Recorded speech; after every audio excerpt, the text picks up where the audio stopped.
Oh fuck, there was a year before 2013? Gotta be honest here, 2012 was a pretty boring year for gaming as a whole. Sure, my favorite worst Nintendo console out there released alongside a new Mario game, but the only thing New Super Mario Bros. U will ever be known for was being a new Mario game. Seriously, what even released in 2012? Mass Effect 3? NBA 2K13? While looking at general Game of the Year nominees, they were The Walking Dead, Dishonored, Journey, Fez, Halo 4, holy shit, I never played any of these, and there wasn't a ton of other amazing games that came out that I played. Like, what are my options? Like, New Super Mario Bros. 2 and Sticker Star? I would have played Kid Icarus Uprising, but when I bought it on Amazon, they sent me the European version. I couldn't play it, so I still haven't played this game. But, oh yeah, never mind, apparently Gravity Rush came out in 2012. I love Gravity Rush! I played through it for the first time in 2017, and on the first playthrough, I enjoyed it. The second playthrough, I really enjoyed it. The third playthrough, I kind of realized this is a great game. I love so much about it, especially the art style. The look of buildings in the distance being rough outlines really sells the whole comic book thing they're going for. I love Cat, I love the world. It's just such a fun game that took some time for me to truly embrace, but there's no going back now. Please play this if you haven't. Please.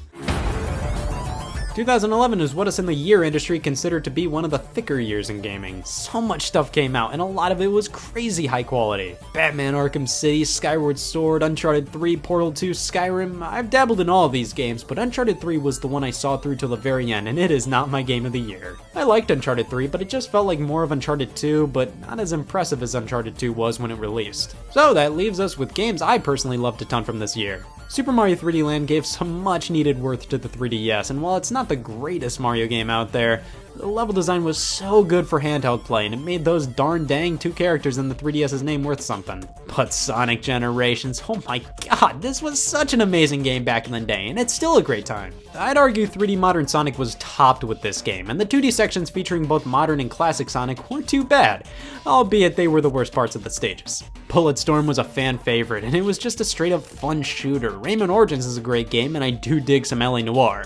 But honestly, out of all the games I played in 2011, I probably enjoyed Sonic Generations the most. Mario 3D Land is definitely up there. I played a ton of this game back then, but Generations basically made me want an Xbox 360 more so than ever before. And wouldn't you know, I got one that year.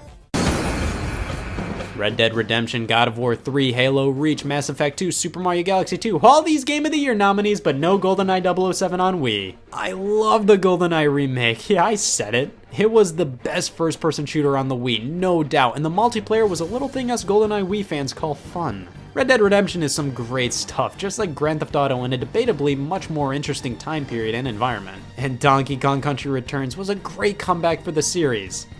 On 3DS, because the motion controls in the original Wii version make me but I'd feel a little weird if I didn't pick Mario Galaxy 2, the sequel to my favorite game of all time, Pac-Man Championship Edition DX. This game was phenomenal, it was everything I wanted in a modern Pac-Man game. This is my 2010 Game of the Year, I only have a little shame. 2009, we got Batman Arkham Asylum, Assassin's Creed 2, Left 4 Dead 2, Uncharted 2, oh shit, remember when Call of Duty games got nominated for Game of the Year? Well, finally, we have Uncharted 2, definitely my favorite of the Uncharted series. I think I like Punch-Out on Wii more. God, now this is what you call a retro revival. Punch-Out brought back so much from the franchise's past and plopped it into a game that looks fantastic and plays even better. But it's definitely a shame it plays it crazy safe and doesn't throw a lot new out there. But we can't forget Wii Sports Resort. Say what you will, but this is such a fun game. But honestly, even when I think I had more fun with that and Punch-Out, I'm giving my Game of the Year to Uncharted 2. It really nailed not only being a good game, but a huge cinematic experience as well. Punch-Out was mainly just a blast from the past, and Wii Sports Resort had canoeing, oh god. It's Brawl. I'm picking Brawl. General nominees were Grand Theft Auto 4, Fallout 3, Gears of War 2, Metal Gear Solid 4, I'm still picking Brawl. To be fair, I've had my fair share of fun with Grand Theft Auto 4, and Burnout Paradise came out this year, and that game's phenomenal, but I'm still picking Brawl.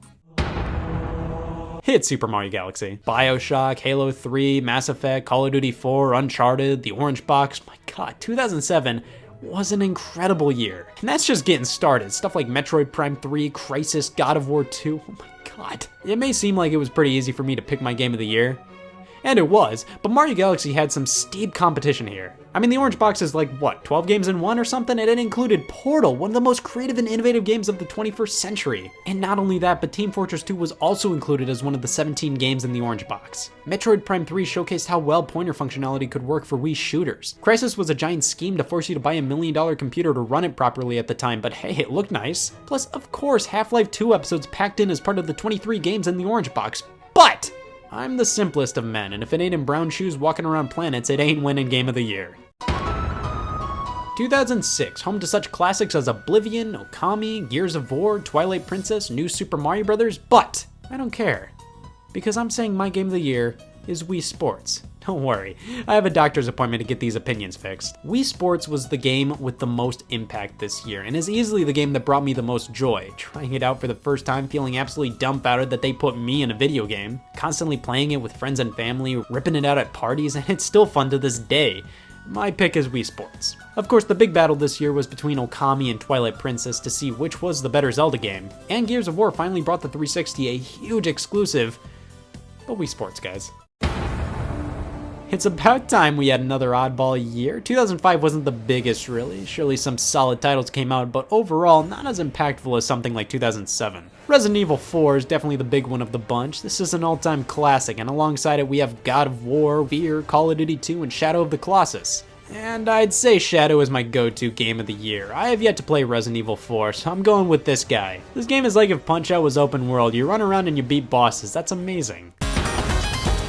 One oddball year in the form of 2005 ain't enough to take down 2004. Half-Life 2, Grand Theft Auto San Andreas, Halo 2, Burnout 3, Metal Gear Solid 3, and on top of that, games like Paper Mario the Thousand Year Door, Metroid Prime 2, Pikmin 2. Oh my god, this is what you call a good year for games. But San Andreas is my all-time favorite Grand Theft Auto. I gotta go with that. I love me some Pikmin and Burnout, but come on, you can do this in San Andreas.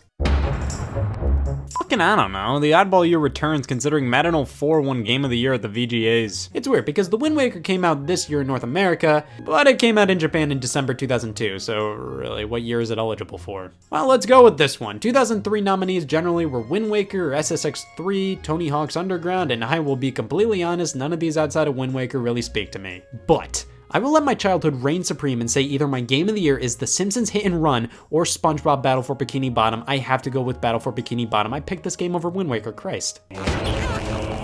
Grand Theft Auto Vice City, Super Mario Sunshine, Metroid Prime, Morrowind, Tony Hawk's Pro Skater 4, Kingdom Hearts. Those 365 days were definitely filled up with quality games, which is weird because 2002 never really jumps out to me as a huge gaming year. It even had stuff like Eternal Darkness, but I think you guys know where my priorities lie. It's going to Super Mario Sunshine. I played my fair share of Metroid Prime over the years, but never fully beat it, which just won't stop hurting me. I've been able to see how phenomenal this game is, but I've gotta go with Sunshine, simply because I've played more of it. It's about time. With the launch of the GameCube and Xbox came some heavy hitters like Smash Bros. Melee and Halo, with Grand Theft Auto 3, Metal Gear Solid 2, and Ico on the PlayStation 2, and Conker's Bad Fur Day on the N64. Even with all these classics, I will definitely say Pikmin 1 takes the cake. I effing adore Pikmin, and there's something about the first one that's just so cool to me. It has a strict time limit in comparison to 2 and 3, and while that could be seen as a downside, I don't know, it makes the game a little more interesting. Overall, I'd say Pikmin 3 is my favorite in the series, which is weird because I didn't even mention that game for my 2013 Game of the Year, but Pikmin 1 is just so much fun to pop in and replay. It's so easy to just plow through quickly, and I really love games like that, so I'd say it's my favorite game of 2001. Yeah, Melee is great and all, but I already claimed 3 Smash Bros. Games to be my game of the year. Let's mix some things up. Plus, I'm probably more likely to replay Pikmin 1 in comparison to Melee. Right now, I'd rather play Smash Bros. Ultimate. Even when Halo 1 screams game of the year on its packaging, we're going with a personal favorite of mine.